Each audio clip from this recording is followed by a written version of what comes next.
এ বদনা, তুই তো খুব জ্ঞানী। এমন একটা কবিতা ক যে কবিতার মধ্যে 64টা জেলার নাম আছে। ছন্দে সুরে বলছি আমি সকল জেলার নাম, তাল মেলাতে সবার আগে আসলো কুড়িগ্রাম।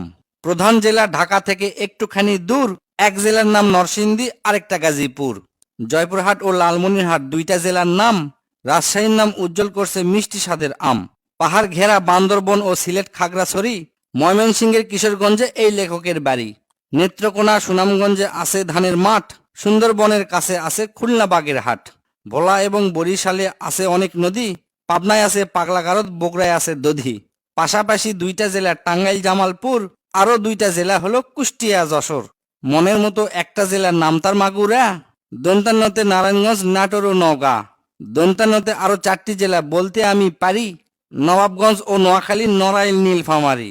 গঞ্জদিয়া মানিকগঞ্জ হয় আরো মুন্সীগঞ্জ, গোপালগঞ্জ হয়, হবিগঞ্জ হয় আরো সিরাজগঞ্জ। চাপাই নবাবগঞ্জ কিন্তু গঞ্জ দিয়া ভাই, এদের ছাড়া বাংলাদেশে আর কোনো গঞ্জ নাই। রংপুর আর রাঙ্গামাটির নামটা রঙে রাঙা, নামের জন্য আরো সুন্দর চাঁদপুর চুয়াডাঙ্গা। কক্সবাজার নামের জেলা আছে সাগর ও পারে, পঞ্চগড়টা পড়ছে বন্ধু দেশের এক কিনারে। ফেনী জেলার নামটা মাত্র 2টা অক্ষর দিয়া, সবচেয়ে বেশি অক্ষর লাগে লিখতে ব্রাহ্মণবাড়িয়া। 6টা অক্ষর লিখতে লাগে মৌলভী বাজার, এদিক থেকে শরীয়তপুর সমান তাহার। শেষের দিকে এসে দেখি বসছে পুরের মেলা, নামের শেষে পুর লাগানো অনেকগুলো জেলা। পুর দিয়ে ভাই শেরপুর আছে পিরোজপুর, মেহেরপুর ও মাদারীপুর, আরো দিনাজপুর। ফরিদপুর ও লক্ষ্মীপুর এই দুইটা জেলার সাথে পুরের পালা শেষ করিয়া গেলাম বরগুনাতে।